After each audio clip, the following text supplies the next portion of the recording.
Sa VIP access ng Ninoy Aquino International Airport, isang purong puting pribadong medical jet ang kalalapag lang ng buong ingat.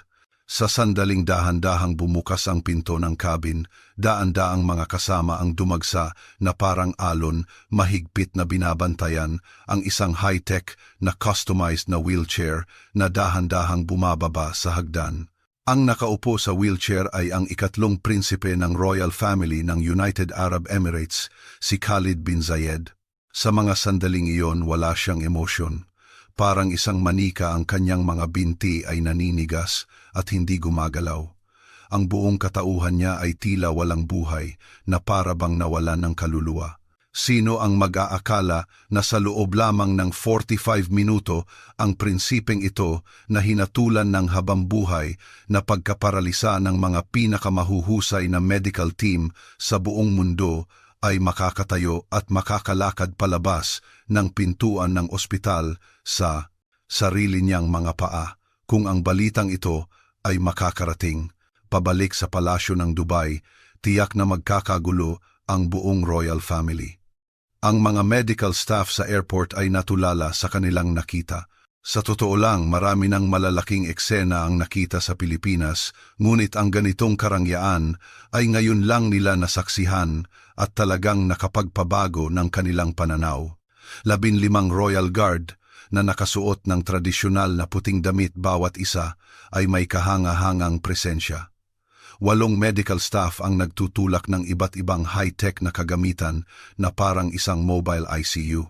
Mayroon ding 3 royal consultant na halatang may mataas na katungkulan bawat isa ay may seryosong ekspresyon na tila dadalo sa isang state funeral. Ang doktor na namamahala sa pagsalubong si Dr. Jose Reyes ay nakatayo sa gilid kinakabahan. Siya ang pinuno ng Neurology Department sa Philippine General Hospital PGH, Pulipinan.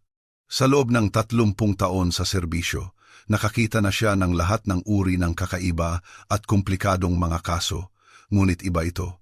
Ang pasyente ay isang tunay na miyembro ng royal family at malinaw na nakasulat sa kanyang medical records. 5 taon na ang nakalipas si Prinsipe Khalid ay nahulog mula sa kabayo habang naglalaro ng polo na nagresulta sa malubhang pinsala sa kanyang gulugod. Mula noon hindi na siya muling nakatayo. Nilibot na niya ang mga pinakamahuhusay na ospital sa Amerika, United Kingdom, Switzerland at Germany.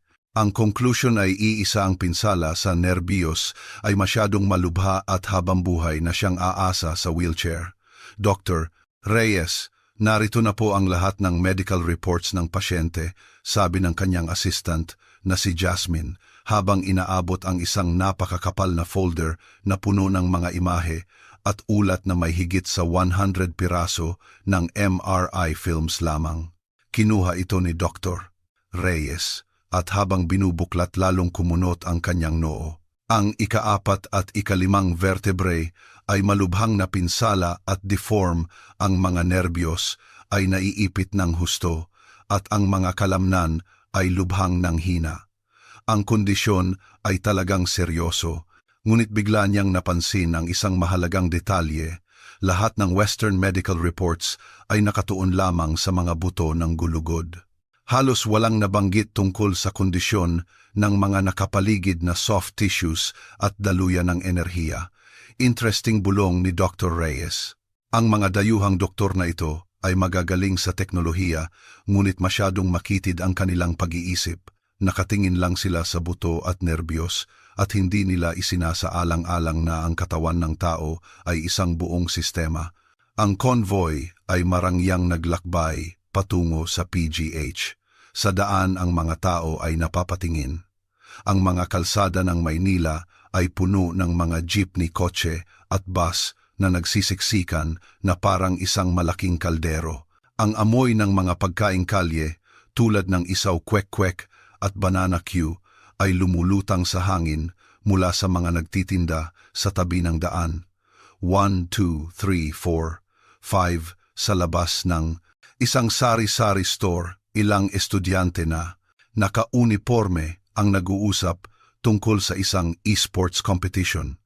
Para kay Khalid ang ganitong ordinaryong buhay ay isang ibang mundo. Nakaupo sa kanyang wheelchair, tumingin siya sa labas ng bintana ng sasakyan. Ang kanyang mga mata ay blanko na tila nawalan ng kaluluwa. 5 taon, mahigit 1,800 araw mula sa isang masiglang prinsipe na mahilig mga bayo at magpolo, naging isa siyang taong walang silbi na kailangang alagaan ng iba. Sa palasyo sa Dubai, ang pinakamahuhusay na medical team ay 24,007 na nakabantay sa kanya, gumagamit ng lahat ng uri ng mamahaling imported na gamot at therapy na gumastos ng milyon-milyon. Ngunit ang kanyang mga binti ay nanatiling manhid. 6 and 7. Para magamot siya, halos lahat ng sikat na doktor sa buong mundo ay ipinatawag na ng kanyang ina. Nabalitaan niyang may isang magaling na spine surgeon sa Amerika, kaya agad siyang nag-book ng private jet at tumira doon ng 3 buwan, sumailalim sa 2 malalaking operasyon, ngunit wala pa ring nangyari. Sa pinaka-advanced na rehabilitation center sa UK, tumira siya ng kalahating taon, araw-araw, na sumasailalim sa iba't ibang physical therapy, ngunit sa huli, bumalik pa rin siyang naka-wheelchair. Isang German neurosurgery professor, pagkatapos tingnan ang kanyang mga film, ay umiling na lamang at sinabing, ang mga nerbiyos ay halos wala ng pag-asa.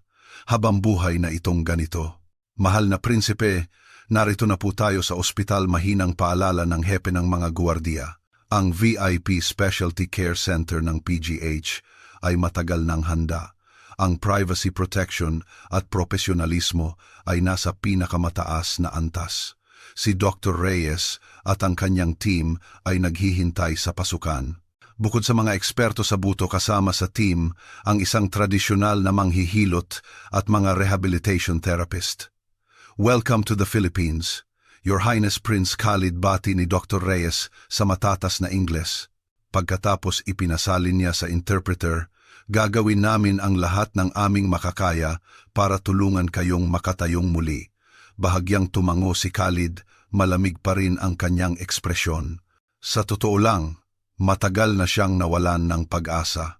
Ang pagpunta niya sa Pilipinas ay dahil lamang sa pamimilit ng kanyang ina na narinig mula sa isang kaibigan na gumaling sa Pilipinas, na ang medical care dito ay napakagaling, lalo na ang pagsasanib ng Western at tradisyonal na gamutan na nakagawa na ng maraming himala. 8. 9. Mahal na prinsipe, maaari ko po ba kayong suriin muna, magalang na tanong ni Dr. Reyes habang lumuluhod. Sa loob ng maliwanag na examination room, sinimulan ni Dr. Reyes na maingat na suriin ang mga binti ni Khalid. Ang kanyang pamamaraan ay kakaiba. Hindi lang niya pinipindot at sinusubok ang mga reflex, kundi dahan-dahan din niyang kinakapa ang mga partikular na linya ng kalamnan at ugat. Ito ang kanyang natatanging paraan ng diagnosis na binuo mula sa kanyang 30 taong klinikal na karanasan at malalim na kaalaman sa tradisyonal na hilot. 10, 11, 12. Sa pamamagitan ng kanyang mga daliri, nararamdaman niya ang tensyon ng kalamnan, ang antas ng pagbabara sa mga daluyan at ang daloy ng dugo at enerhiya. 9 Doc, may bago po ba kayong nakita, tanong ng assistant niyang si Jasmine. Hindi agad sumagot si Dr. Reyes, nagpatuloy lang sa kanyang masusing pagsusuri. Biglang huminto ang kanyang mga daliri sa isang partikular na bahagi ng baywang ni Khalid. Dahan-dahan niya itong pinindot ng ilang beses at biglang nagliwanag ang kanyang mga mata, gaya ng inaasahan ko. Tumayo siya at sinabi sa kanyang team, mga kasama, napaka-interesante ng kasong ito. Malubha nga ang pinsala sa istruktura ng gulugod, ngunit hindi ito ang pangunahing dahilan kung bakit hindi ito gumagaling. Ang problema ay ang matagal ng paninigas ng kalamnan na nagdudulot ng patuloy na pag-ipit sa mga nerbiyos. Dagdag pa rito ang pagbabara ng mga daluyan ng enerhiya at hindi magandang sirkulasyon ng dugo, kaya't tuluyan siyang nawalan ng pakiramdam. So ano po ang susunod nating gagawin? Hindi mapigilang tanong ng batang residenteng si Mike. Una, kailangan nating lubusang paluwagin ang malalalim na kalamnan para maalis ang pressure sa mga nerbiyos. Pagkatapos bubuksan natin ang mga baradong daluyan para maibalik ang normal na sirkulasyon ng dugo at enerhiya, paliwanag ni Dr. Reyes na may kahinahunan, ngunit alam ng lahat ng naroroon na madaling sabihin pero napakahirap gawin. Isinalin ng interpreter ang bawat salita ni Dr. Reyes kay Khalid at sa Royal Medical Team. Pagkatapos marinig ito, nagkatinginan ang mga dayuhang doktor. Isa sa mga pangunahing doktor ang hindi na napigilan at nagsalita Professor Reyes, sa aking opinyon, 5 taon na ang pinsala ng mahal na prinsipe. Ganoon kalubha ang pinsala sa nerbiyos. Posible pa po ba talagang maibalik ito? Ngumiti si Dr. Reyes. Kung purong Western medicine ang pagbabatayan, mahirap itong intindihin. Ngunit sa aming tradisyonal na paniniwala tinitingnan namin ang kabuuan ng katawan. Ang katawan ng tao ay hindi isang malamig na makina. Hindi pwedeng isang bahagi lang ang tingnan. Ang nervous system ay may malaking kakayahang mag-regenerate. Kung tama ang paraan anumang oras ay maaaring mangyari ang himala. Susubok sanang magsalita muli ang dayuhang doktor ngunit pinigilan siya ng royal consultant. Tumingin ang consultant kay Dr. Reyes at sinabing Dr. Reyes naglakbay ang mahal na prinsipe hanggang dito dahil naniniwala kami sa kakayahan ng Pilipinas. Gawin ninyo ang lahat ng inyong makakaya. Anuman ang maging resulta, lubos na magpapasalamat ang royal family. Kung gayon simulan na natin, sabi ni Dr. Reyes, at inutusan si Jasmine na ihanda ang mga karayom para sa acupuncture at ang therapy bed. Sa treatment room biglang naging tensyonado ang lahat. Maingat na inilipat si Khalid sa isang espesyal na therapy bed. Pagkatapos maghugas ng kamay, sinimulan ni Dr. Reyes ang unang bahagi ng therapy. Ang kanyang pamamaraan ay isang kombinasyon ng tradisyonal na hilot bone setting at modernong physical therapy. Bawat galaw ay eksakto at may tamang lakas. Mahal na prinsipe, maaaring makaramdam kayo ng kirot at bigat. Normal lang iyan. 5 taon nang naninigas ang inyong mga kalamnan at ngayon ay unti-unti nating paluluwagin ang mga iyan.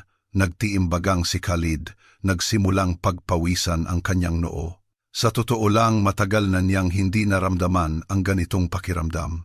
Sa loob ng 5 taon ang kanyang mga binti ay parang kahoy.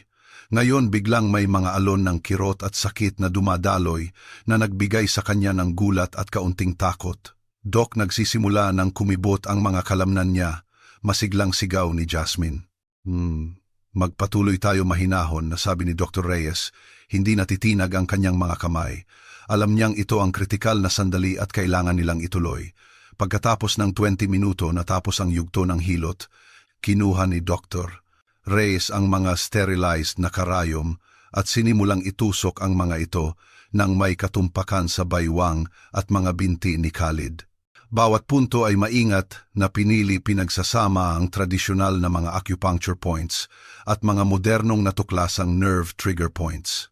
Habang naglalagay ng karayom, binabanggit niya ang pangalan ng mga punto na sinasabing ang mga ito ay direktang nagpapagana sa mga nerbiyos at nagpapanumbalik ng daloy ng dugo at enerhiya. Pagkatapos ikinabit niya ang isang electroacupuncture device. Ang mahinang agos ng kuryente ay dumaloy sa mga karayom papasok sa katawan, ginigising ang mga natutulog na nerbiyos sa loob ng 5 taon. Biglang naramdaman ni Khalid na may gumagapang na parang libu-libong langgam sa kanyang mga binti. Magaling ibig sabihin, nagsisimula ng manumbalik ang nerve conduction na sisiyahang, sabi ni Dr. Reyes. Sa sumunod na 15 minuto, tanging ang ugong ng electroacupuncture device ang maririnig sa silid. Ang mga Royal Guard at medical team ay nasa labas, hindi makahinga sa kaba. Oras ay lumipas at sinimulan ni Dr. Reyes na tanggalin ang mga karayom, maingat na inoobserbahan ang reaksyon ni Khalid sa bawat isa. Nang matanggal ang huling karayom, huminga siya ng malalim at sinabi kay Khalid, mahal na prinsipe, ngayon subukan ninyong igalaw ang hinlalaki ng inyong kanang paa. Agad itong isinalin ng interpreter. Natigilan si Khalid. Paggalaw ng daliri sa paa, isang galaw na sinubukan niya ng hindi mabilang na beses sa loob ng 5 taon, ngunit ni minsan ay hindi nagtagumpay. Tumingin siya sa kanyang paa puno ng komplikadong emosyon. Subukan ninyo. Huwag kayong mag-alala pag-engganyo ni Dr. Reyes. Huminga ng malalim si Khalid, itinuon ang lahat ng kanyang isip sa kanang paa, at pagkatapos nangyari ang himala. Ang hinlalaki ng kanyang kanang paa ay dahan-dahan ngunit malinaw na gumalaw. Kahit maliit lang ang paggalaw, talagang gumalaw ito. Diyos ko, sigaw ng royal consultant sa gilid. Gumagalaw ang daliri niya. Totoong gumagalaw. Biglang nagkagulo sa buong treatment room. Lahat ay lumapit. Ang mga dayuhang doktor ay nanlaki ang mga mata. Sila ang gumawa ng pinakadetalyadong pagsusuri at nagkakaisang nagsabing habambuhay na siyang hindi makakagalaw. Ngunit ngayon, 45 minuto pa lang gumalaw na ang kanyang daliri. Si Khalid mismo ay tulala at biglang namula ang kanyang mga mata. Sa loob ng 5 taon, ngayon niya lang naramdaman na buhay pa ang kanyang mga binti. Ang pakiramdam ng isang bagay na nawala at muling natagpuan ay bumuhos sa kanyang damdamin. Huwag po kayong masyadong maging emosyonal. Magpatuloy tayo, mahinahong sabi ni Dr. Reyes. Mahal na prinsipe, ngayon subukan ninyong iangat ng kaunti ang inyong kanang binti. Nagtiimbagang si Khalid at ginamit ang lahat ng kanyang lakas. Ang kanyang kanang binti ay nagsimulang manginig at umangat. Kahit ilang sentimetro lang lahat ng naroroon, ay napigil ang kanilang hininga, saksi sa makasaysayang sandaling ito. Napakagaling. Mas mabilis ang paggaling ninyo kaysa sa inaasahan ko. Ngayon kailangan nating patatagin ang resulta at hayaang maalala muli ng mga kalamnan ang kanilang gawain. Dr. Reyes, ito ay hindi ka panipaniwala, sabi ng dayuhang doktor na may paghanga. Paano ninyo ito nagawa? Binago nito ang aming pag-unawa sa pinsala sa gulugod. Hindi lamang ito gawa ko. Ito ay tagumpay ng pagsasanib ng Western at tradisyonal na medisina, mapagkumbabang sagot ni Dr. Reyes. 8. Ang Western medicine ay mahusay sa tumpak na diagnosis, habang ang tradisyonal na gamutan ay magaling sa pangkalahatang pag-aalaga at pagpapagana ng natural na kakayahan ng katawan na magpagaling. Kapag pinagsama ang dalawa doon, nangyayari ang mga imposibleng himala. Ano ang susunod? Makakatayo na ba ang mahal na prinsipe ng mag-isa, tanong ng royal consultant? Sa teorya oo, pero kailangan niya ng tulong mula sa ilang kagamitan. Mike, dalhin mo rito ang walker. Jasmine, tulungan mo ang mahal na prinsipe na umupo. Sa tulong ng lahat, dahan-dahang umupo si Khalid. Para sa kanya ito ay isang malaking pag-unlad na. Tumingin siya sa kanyang mga binti at nagsimulang tumulo ang kanyang mga luha. Ang isang 35 taong gulang na prinsipe ay umiiyak na parang bata. Mahal na prinsipe, sulit ang inyong mga luha, sabi ni Dr. Reyes habang tinatapik ang kanyang balikat. Pero hindi pa ito ang oras para magdiwang. Kailangan nating tulungan kayong tuluyang makatayo at makalakad. Dinala ang walker. Si Dr. Reyes at 2 therapist ay maingat na umalalay sa kanya, dahan-dahan. Ilagay ninyo muna ang bigat sa walker. Gamitin ang kaunting lakas sa inyong mga binti. Ang mga binti ni Khalid ay nanginginig na parang dahon. 5 taon nang hindi nagagamit ang kanyang mga kalamnan ay lubhang nanghina. Ngunit ramdam na ramdam niya ang paggamit ng lakas para suportahan ang kanyang bigat. Ang pakiramdam na ito ay napakasarap na para siyang maiiyak. Sige, ngayon, subukang ihakbang ang kanang paa. Kahit maliit lang, ang kanang paa ay talagang umangat at humakbang ng mga 10 sentimetro bago matatag na lumapag. Kahit na ang galaw ay matigas na parang robot, ang hakbang na iyon ay totoo. Tuwang-tuwa si Jasmine at napatalon. Ngayon ang kaliwang paa ay umangat din at humakbang. Ganito hakbang-hakbang sumulong si Khalid. Bawat hakbang ay tila ginagamit ang lahat ng kanyang lakas. Bawat hakbang ay pinagpapawisan siya ng husto. Ngunit bawat hakbang ay isang himala. Nang marating niya ang pinto ng treatment room, ang 15 guwardiyang nakaputing damit na naghihintay sa labas ay natulala. Ilang taon na silang sumasama sa prinsipe, mula sa kanyang kasiglahan hanggang sa kanyang lubos na kawalan ng pag-asa. Hindi nila pinangarap na makikita pa nila ang eksenang ito. Allah, ang hepe ng mga guwardiya, ay napaluhod habang tumutulo ang kanyang mga luha. Ito ay biyaya mula sa Allah. Ang iba pang mga guwardiya ay sabay-sabay ding napaluhod at ang pasilyo ay napuno ng mga pasasalamat at panalangin. Nakatayo si Khalid sa pinto, hawak ang walker, pinapanood ang kanyang mga matatapat na guwardiya na umiiyak. Siya mismo ay umiiyak na rin. Hindi ito biyaya mula sa Allah. Ito ay biyaya mula sa mga doktor na Pilipino. Dr. Reyes, kayo ang anghel na ipinadala ng Diyos para iligtas ako. Agad na isinalin ng interpreter kay Dr. Reyes. Mabilis na iwinagayway ni Dr. Reyes ang kanyang kamay. Mahal na prinsipe, huwag po kayong magsalita ng ganyan. Ginawa ko lang po ang trabaho ko bilang doktor. At saka nagsisimula pa lang ang inyong rehabilitasyon.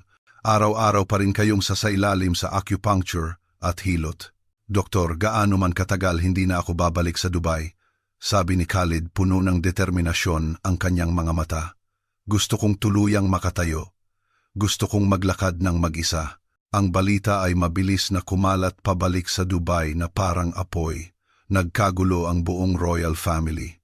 Nang marinig ito ng ina ni Khalid, agad siyang napaiyak at nagpasya na lumipad patungong Pilipinas para personal na makita ang kanyang anak na muling tumayo. Ang ama ni Khalid ay mas grabe pa, ipinatawag niya ang lahat ng matataas na opisyal ng palasyo para sa isang pulong at inanunsyo na bibigyan niya ng malaking pabuya ang medical team sa Pilipinas at makikipag-ugnayan sa Pilipinas para sa isang malalim na medical partnership. Kahit hindi ito lumabas sa balita sa Pilipinas, kumalat na ito sa medical community. Personal na inimbitahan ng direktor ng PGH si Dr. Reyes at ang kanyang team sa kanyang opisina para personal silang purihin. Jose, kayo at ang inyong team ay nagbigay ng malaking karangalan sa medisina ng Pilipinas. Laging iniisip ng mga dayuhan na mahina ang mga doktor sa Asya.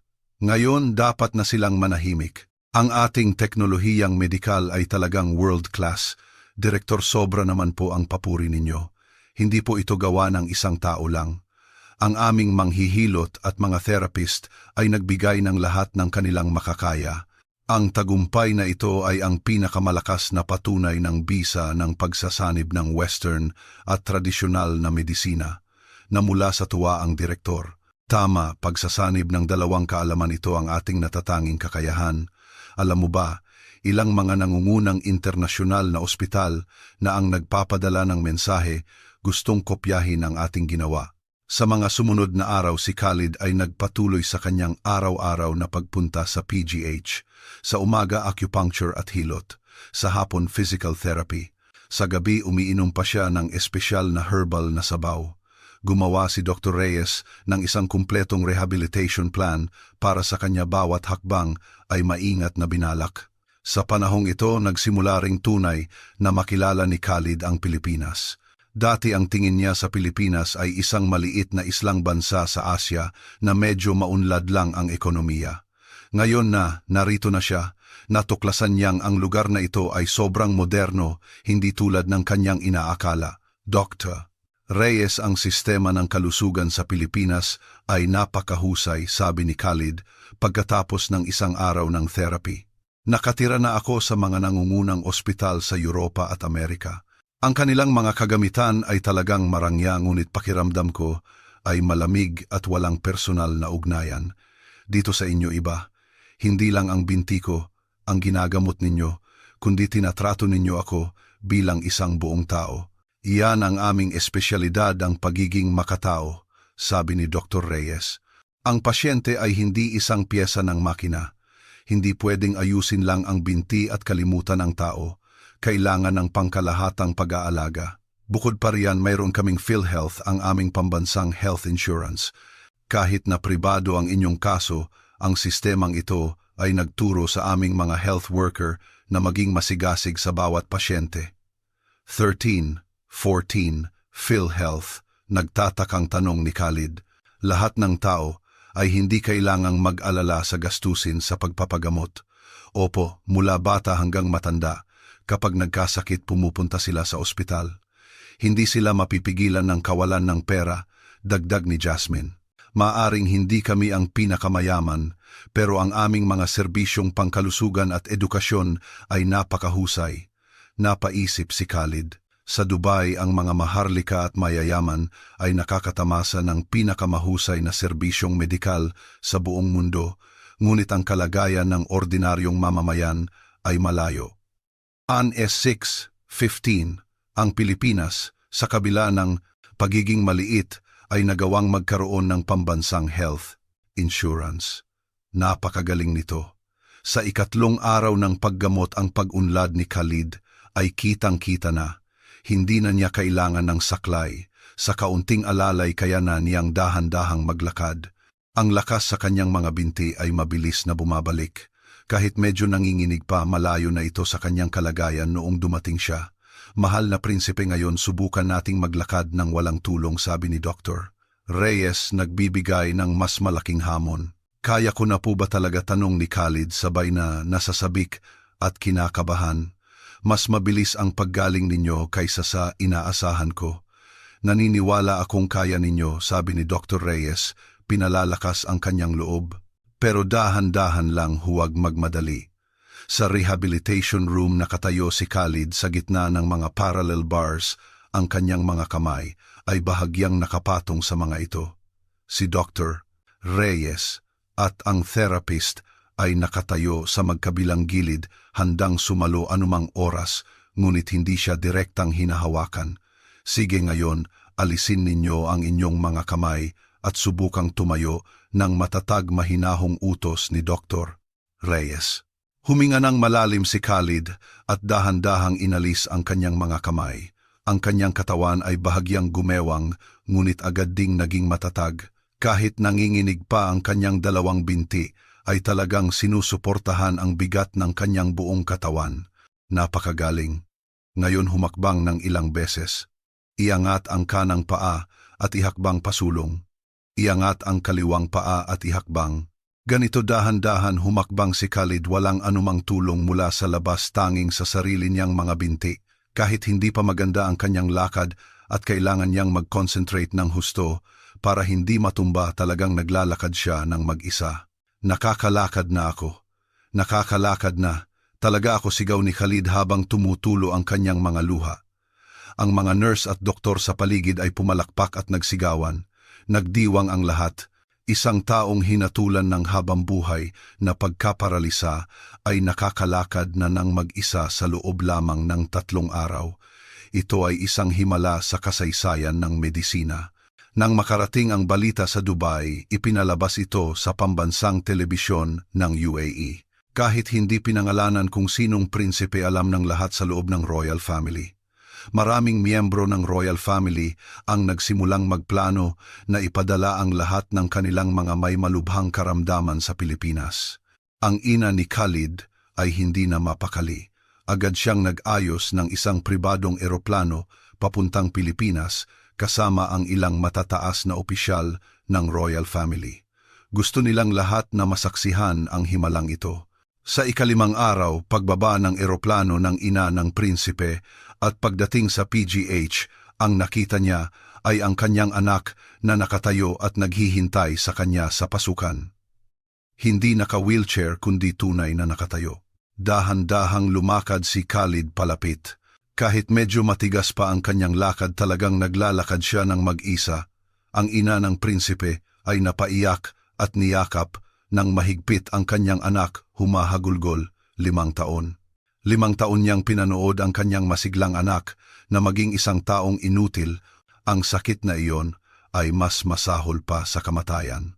Dinala niya ang kanyang anak sa lahat ng nangungunang ospital sa buong mundo, gumastos ng hindi mabilang na pera, ngunit lahat sila ay nagsabing wala ng pag-asa. Hindi niya inaasahan na sa loob lamang ng ilang araw sa Pilipinas, magbabago ang lahat. Salamat sa Allah. Salamat sa Allah, walang tigil na panalangin ng ina ng prinsipe sa Arabic. Pagkatapos humarap siya kay Dr. Reyes at yumuko ng 90 degrees. Dr. Reyes, iniligtas ninyo ang aming buong pamilya. Kayo ang aming tagapagligtas habang buhay. agad siyang inalalayan ni Dr. Reyes. Mahal na prinsesa, ginawa ko lang po ang aking tungkulin. At saka kailangan pa pong magpatuloy sa pagsasanay si Prinsipe Khalid. Malayo pa po ang lalakbayin, gaano man katagal, gaano man kalaki ang gastos. Handa kami, sabi ng ina ng prinsipe, puno ng luha, ngunit matatag ang boses. Mananatili si Khalid sa Pilipinas hanggang sa tuluyan siyang gumaling. Sa mga sumunod na araw, nagpatuloy si Khalid sa kanyang sistematikong paggamot. Bukod sa araw-araw na acupuncture, hilot at rehabilitasyon, personal din siyang tinuruan ni Dr. Reyes ng mga simpleng ehersisyo ng Qigong at Tai Chi para mas makontrol niya ang kanyang katawan at mapabuti ang daloy ng enerhiya. Napakagaling ng mga Eastern wellness practices na ito, sabi ni Khalid pagkatapos ng isang sesyon. Nararamdaman ko ang enerhiya na dumadaloy sa aking katawan. Iyan ang tinatawag naming daloy ng dugo sa aming tradisyon, paliwanag ni Dr. Reyes. Ang regular na pagsasanay nito ay makakatulong sa inyong mas mabilis na paggaling at pagpapalakas ng inyong pangkalahatang kalusugan. Si Khalid ngayon ay nahuhumaling na sa tradisyonal na gamutan. Araw-araw siyang masigasig na nagsasanay. Dati sa Dubai, wala siyang alam sa kulturang silangan at naniniwalang ang Western science at medicine ang pinakamahusay. Ngayon lubusan siyang namangha. Dr. Reyes, bakit hindi ako nagamot ng napakaraming magagaling na ospital sa Europa at Amerika, pero kayo ay nagtagumpay? Sa wakas ay naitanong ni Khalid ang katanungang matagal na niyang iniisip. Nag-isip si Dr. Reyes. Hindi ito tungkol sa kung sino ang mas magaling, kundi sa pagkakaiba ng pananaw. Ang Western medicine ay tinitingnan ang tao bilang mga hiwa-hiwalay na bahagi, kung saan ang sira doon ang ayos. Ang tradisyonal na gamutan ay tinitingnan ang kabuuan. Sa inyong kaso, nakita ng Western medicine na putol ang mga nerbiyos at hinatulan na kayo. Ang nakita naman ng tradisyonal na gamutan ay barado ang mga daluyan ng dugo at enerhiya na maaaring unti-unting buksan sa pamamagitan ng acupuncture at herbal medicine. Ngayon naiintindihan ko na, sabi ni Khalid. Kaya ang pagsasanib ng dalawa ay ang pagkuha ng pinakamahusay sa parehong mundo. Tama, tumango si Dr. Reyes. Ang mga pagsusuri ng Western medicine ay tumpak. Gagamitin natin ang pinakamahusay na MRI para matukoy ang problema. Sa paggamot, mas banayad at mas kumpleto ang tradisyonal na pamamaraan. Kapag pinagsama, walang imposible. Sa pagtatapos ng ikalawang linggo, si Khalid ay nakakalakad na ng mag-isa. Kahit mabagal pa, matatag na ang kanyang mga hakbang. Sinimulan na siyang bigyan ni Dr. Reyes ng mas mahihirap na pagsasanay tulad ng pag-akyat baba sa hagdanan at pagtayo sa isang paa. Ang rehabilitation ay parang pag-aaral muling maglakad noong bata pa tayo. Kailangan ng paunti-unti, sabi ng therapist na si Mike habang nagpapakita ng ehersisyo. Hindi pa sapat ang lakas ng inyong mga kalamnan, kaya kailangan nating dahan-dahang palakasin ito. Si Khalid ay lubos na nakikipagtulungan. Bawat ehersisyo ay ginagawa niya hanggang sa mamawis siya ng husto. Alam niyang ang lahat ng ito ay pagkakataong ibinigay sa kanya ng team ni Dr. Reyes at kailangan niyang ibigay ang lahat. Sa panahong ito sa ospital, lubusan na ring minahal ni Khalid ang Pilipinas. Ang mga health worker ay napakabait sa kanya, propesyonal at madaling lapitan. Hindi dahil isa siyang prinsipe ay naging espesyal ang trato sa kanya at hindi rin dahil sa pagkakaiba ng kultura ay naging mailap sila. Ang ganitong pagkakapantay-pantay at mainit na pakiramdam ay napaka-komportable. Jasmine, lahat ba ng Pilipino ay ganito kadaling pakisamahan? Hindi mapigil ang tanong ni Khalid. Ngumiti si Jasmine ng may hiya. Naku, mahal na prinsipe, baka lumaki ang ulo namin sa papuri ninyo. Pero totoo po, ang mga Pilipino ay karaniwang masayahin at palakaibigan. Ang aming lipunan ay bukas habang pinapanatili pa rin ang pagiging magiliw ng mga nakatatanda. 16, 17, 18, 19, 20. Narinig ko na sikat ang mga night market sa Pilipinas. Kapag kaya ko nang maglakad ng maayos, dalhin mo ako doon, ha? Oo naman, nagliwanag ang mga mata ni Jasmine. Ang daming pagkain sa night market at mura pa. Maliit lang ang Pilipinas, pero ang kalidad ng buhay ay mataas. Ang mga convenience store ay 24 oras na bukas, kahit anong oras mo gustong bumili. Nagsimula na ring mag-promote si Khalid. Ang mga guwardiya ko ngayon ay araw-araw na pumupunta sa 7-Eleven. Sabi nila ngayon lang sila nakakita ng ganitong kaginhawang tindahan sa buong buhay nila. Di ba iyan ang lakas ng Pilipinas? Taas noong sabi ni Jasmine. Maaring hindi kami kasing yaman ng Dubai, wala kaming napakaraming supercars at skyscraper, pero ang kaginhawahan at kaligayahan ay sobra-sobra. Ilang hakbang lang may convenience store na. Ang MRT at LRT ay konektado sa lahat ng dako.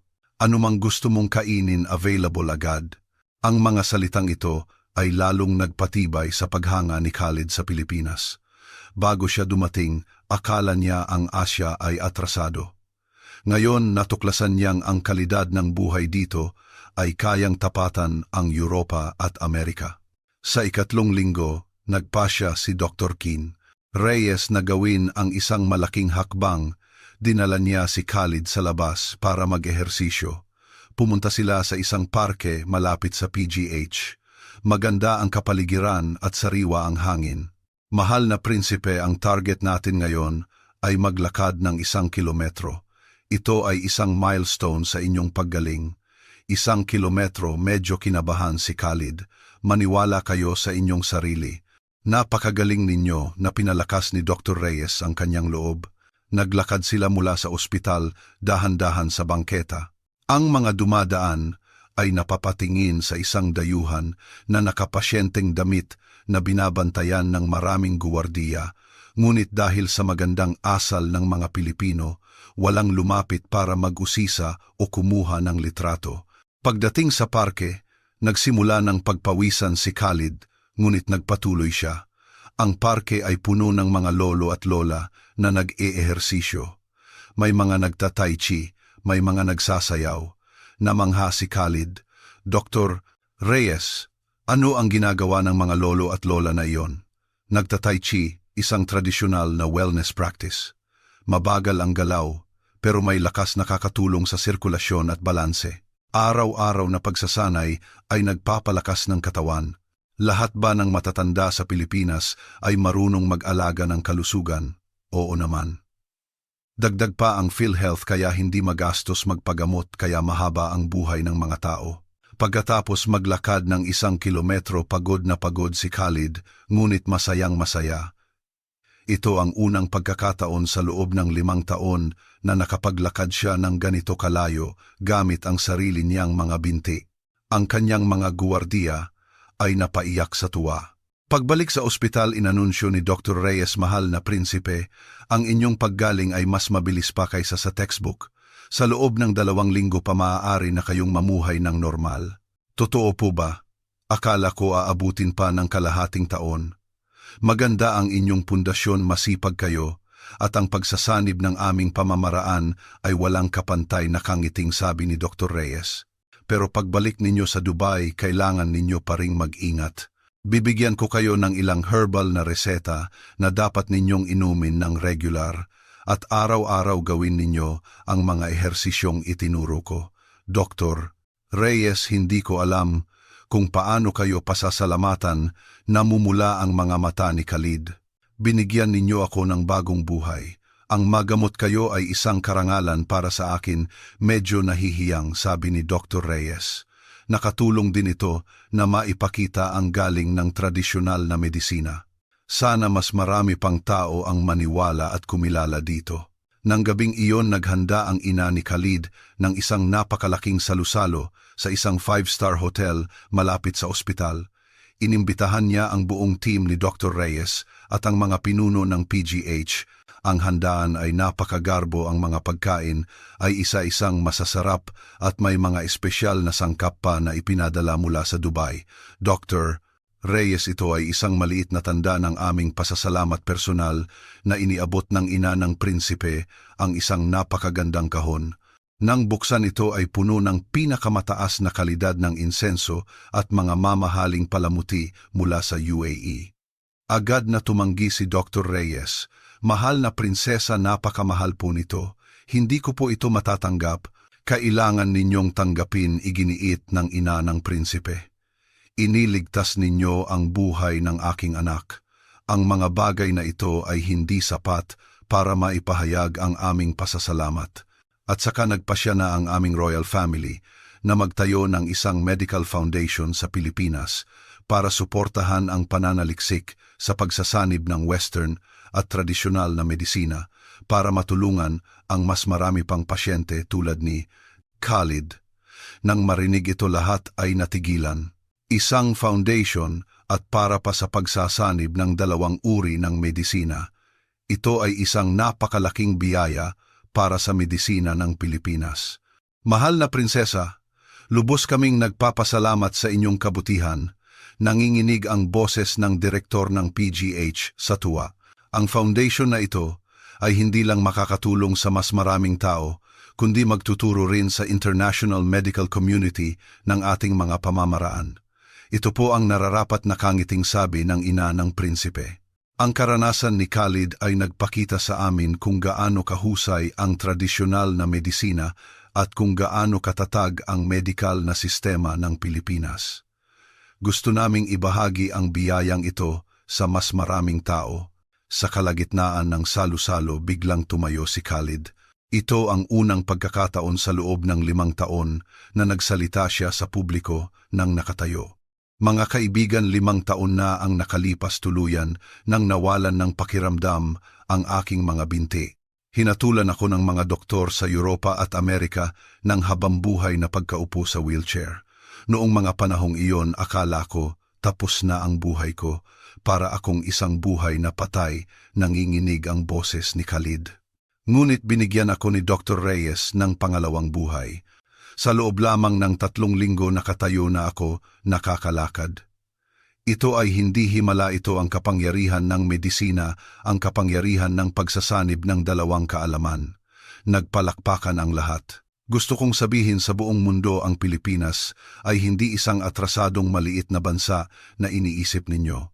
Dito matatagpuan ang mga nangungunang teknolohiyang medikal sa buong mundo at ang pinakamahuhusay na mga doktor. Lalong nagiging emosyonal si Khalid. Ipagsisigawan ko ang aking karanasan sa buong mundo para malaman ng lahat kung gaano kahusay ang medisina ng Pilipinas. Lalong lumakas ang palakpakan. Marami ang napaiyak sa tuwa. Hindi na ito kwento ng isang pasyenteng gumaling. Ito ay isang malaking patunay ng kahusayan ng medisina ng Pilipinas. Sa ika-4 na linggo, pumasok na sa advanced stage ang pagsasanay ni Khalid. Sinimulan na siyang bigyan ni Dr. Reyes ng mas matinding ehersisyo tulad ng mabagal na pagtakbo at pagtalon. Bawat galaw ay perpektong ginagawa ni Khalid. Ang lakas at koordinasyon ng kanyang mga binti ay bumalik na sa normal. Mahal na prinsipe, pwede na kayong maglaro ng kahit anong sports, masayang sabi ng therapist na si Mike. Ang katamtamang ehersisyo ay makakatulong sa mas mabilis na paggaling ng inyong mga kalamnan. Pwede ba akong mag-basketball? Nagliwanag ang mga mata ni Khalid. Nakikita ko na mahilig mag-basketball ang mga kabataan dito. Oo naman, sabi ni Mike. Pero dahan-dahan lang muna. Sa isang basketball court sa loob ng ospital, sinimulan ni Khalid na mag-shoot. Ang unang tira sumablay. Ang pangalawa sumablay pa rin. Ang ikatlo pumasok ng walang sabit. Naghiyawan sa tuwa si Jasmine at ang mga nurse. Si Khalid mismo ay napatalon sa tuwa. Isang galaw na imposible para sa kanya, 5 taon na ang nakalipas, ngayon ay madali na lang. Ang kanyang mga binti ay matatag na tumalon at lumapag. Ang eksenang ito ay kinunan ng litrato at naging isa sa mga pinakamahalagang larawan ng royal family ng UAE. Sa larawan, ang ngiti ni Khalid ay mas maliwanag pa sa araw, ang kanyang mga paa ay nakaangat sa lupa, puno ng buhay. Sino ang mag-aakala na ang taong ito ay 5 taon ng paralisado? Sa ika-5 linggo, ginawa ni Dr. Reyes ang pinakakumpletong pagsusuri kay Khalid. Ang resulta ng MRI ay nagpakita na ang mga soft tissues sa paligid ng gulugod ay tuluyan ng gumaling, ang nerve conduction ay bumalik na sa normal. Ang lakas at tibay ng kalamnan bagamat hindi pa bumabalik sa dati, bago ang pinsala ay sapat na para sa normal na pamumuhay at pag-eehersisyo. Mahal na prinsipe, mula sa medikal na pananaw kayo ay tuluyan ng magaling inanunsyo ni Dr. Reyes. Biglang nagdiwang ang lahat sa loob ng silid. Niyakap ni Khalid si Dr. Reyes, hindi makapagsalita sa sobrang tuwa. Ang 5 taong bangungot ay sa wakas natapos na. Muli niyang nakamit ang malusog na katawan at kalayaan. Pero kailangan ninyo pa ring mag-ingat, paalala ni Dr. Reyes. Magpatuloy sa pagsasanay uminom ng gamot ng regular, huwag masyadong magpagod. Ang inyong gulugod ay nagtamo ng malubhang pinsala, kahit magaling na, ngayon kailangan pa ring alagaan. Pangako gagawin ko po, sabi ni Khalid. Isang araw bago umalis, pinilit ni Khalid na pumunta sa isang night market sa Maynila. Nag-alala si Dr. Reyes sa seguridad, ngunit hindi niya natiis ang pananabik sa mga mata ng prinsipe. Pumayag din siya. Pinili nila ang isang sikat na night market. Ang mga guwardiya ay nauna nang nag-inspeksyon para masigurong hindi masyadong maraming tao. Pagdating sa night market, namangha si Khalid. Ang amoy ng iba't ibang pagkain ay nakakagutom. Ang ingay ng mga nagtitinda at ang dami ng tao ay nagbigay ng masiglang pakiramdam. Mahaba ang pila sa tindahan ng lechon kawali at ang amoy nito ay abot hanggang sa malayo. Sa tabi isang tindahan ng halo-halo ang puno ng makukulay na sahog. Mahal na prinsipe, tikman ninyo ang halo-halo, sabi ni Jasmine. Ito ang pambansang pampalamig ng Pilipinas. Sumimsim si Khalid at biglang nagliwanag ang kanyang mga mata. Wow, ang sarap, hindi masyadong matamis at ang mga sahog ay chewy. Pagkatapos sunod-sunod niyang tinikman ang kwek-kwek isaw at chicken barbecue. Puno ng mantika ang kanyang bibig, hindi na inalintana ang kanyang imahe. Ang mga Pilipinong nakakita sa kanya ay natuwa. Sir, masarap ba? Sobra, sagot ni Khalid habang nag-thumbs up. Ang sarap ng pagkaing Pilipino. Natuwa ang tindera at binigyan pa siya ng ilang dagdag na barbecue. Welcome po kayo bumalik. Ganyan po kaming mga Pilipino, masayahin. Ang ganitong karanasan ay lubos na nakaantig kay Khalid. Sa Dubai nabubuhay siya sa isang gintong hawla, hindi malapitan ng ordinaryong tao. Ngunit sa Pilipinas, para siyang ordinaryong tao na nakikipagsiksikan sa night market at nakikipagkwentuhan sa mga tindera. Ito ang tunay na buhay. Dr. Reyes, mahal na mahal ko na ang Pilipinas, sabi ni Khalid habang naglalakad sila. Ang mga tao ay napakabait, masarap at mura ang pagkain. Kahit hindi kasing yaman ng Dubai, ang kaligayahan dito ay sobra-sobra. Bawat lugar ay may sariling katangian, sabi ni Dr. Reyes. Maliit man ang Pilipinas, mayaman ito sa kultura at magagandang asal. Iyan ang aming ipinagmamalaki. Tama po kayo, tumango si Khalid. Pagbalik ko, kakausapin ko ang aking ama. Hindi lang mga matataas na gusali at mamahaling sasakyan ang mahalaga. Ang pinakamahalaga ay ang masayang pamumuhay ng mga mamamayan.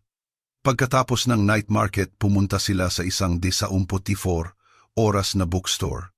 Namangha si Khalid. Kahit hating gabi na marami pa ring nagbabasa. Ang mga Pilipino ay talagang mahilig mag-aral. Ganyan po kami kasipag, sabi ni Jasmine. Kahit gaano ka busy sa trabaho, kailangan pa ring maglaan ng oras para matuto. 2 oras na naglibot si Khalid sa bookstore at bumili ng maraming libro tungkol sa tradisyonal na medisina at kulturang Pilipino. Dadalhin daw niya ito pabalik para pag-aralan at dalhin ang magagandang bagay ng Pilipinas sa Dubai. Sa araw ng kanyang pag-alis, nagkaroon ng isang simpleng paalam sa PGH. Lahat ng miyembro ng team ni Dr. Reyes ay naroroon, namumula ang mga mata. Dr.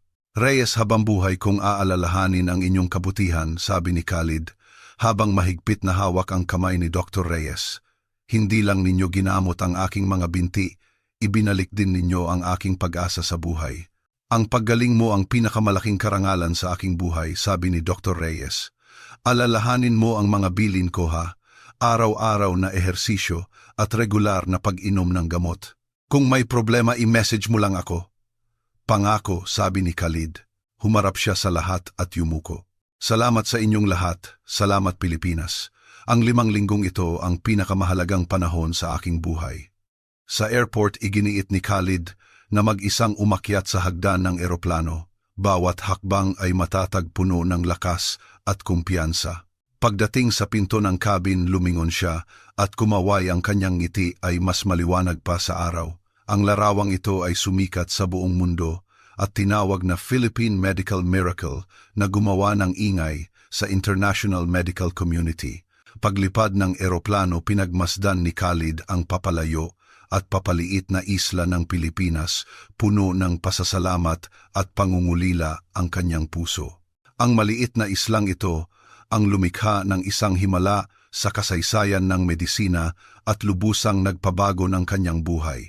Pagbalik sa Dubai, ang kwento ni Khalid ay kumalat sa royal family at sa mataas na lipunan. Maraming dumalaw sa kanya at lahat ay namangha. Sa tuwing may bisita, buong sigla niyang ikinukwento ang kanyang karanasan sa Pilipinas, pinupuri ang galing ni Dr. Reyes at ang bisa ng pagsasanib ng 2 uri ng medisina.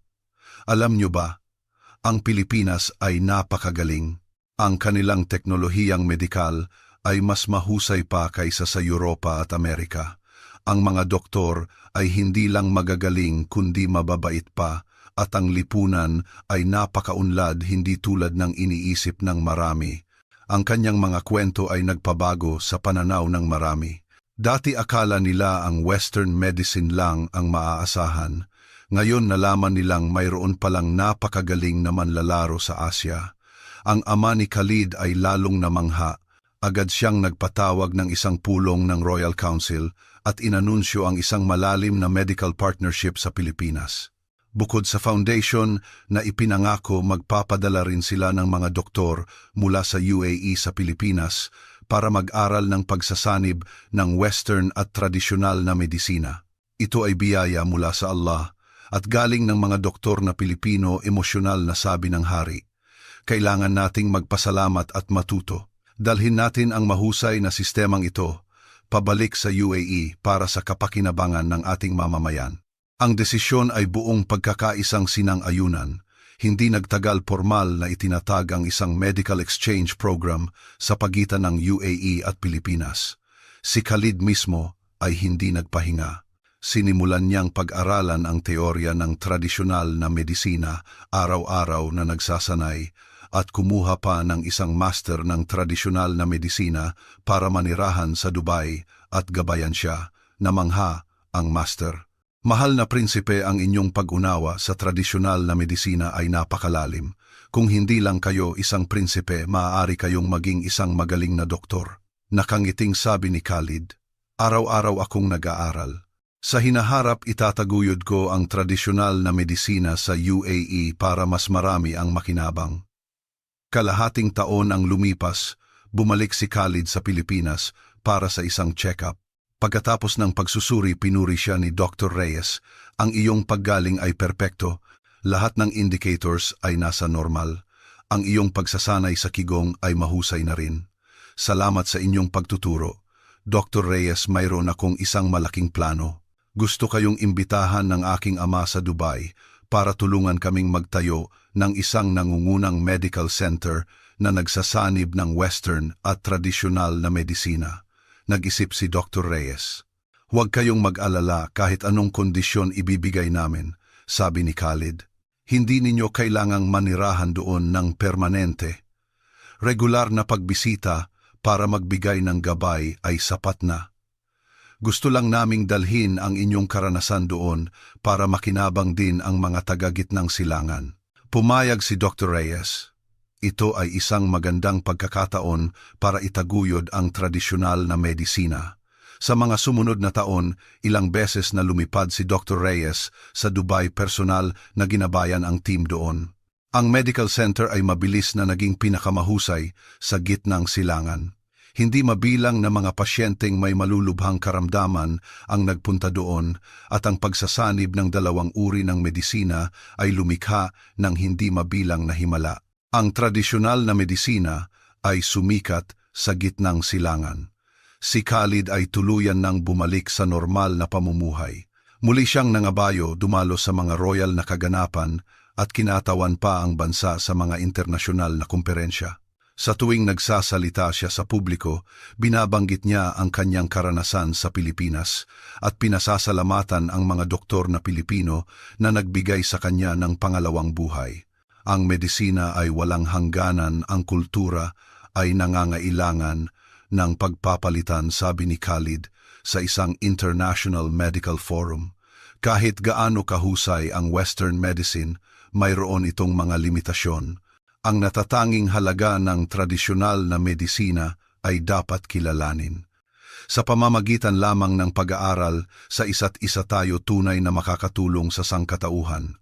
Ang kanyang kwento ay isinulat sa isang libro at ginawang dokumentaryo na kumalat sa buong mundo. Hindi mabilang na mga tao na dati ay may pag-aalinlangan sa tradisyonal na medisina ang natahimik. Ang international medical community ay nagsimulang seryosohing pag-aralan ang pagsasanib ng dalawang uri ng medisina. Sa Pilipinas, ang kaso ni Khalid ay naging isang textbook case.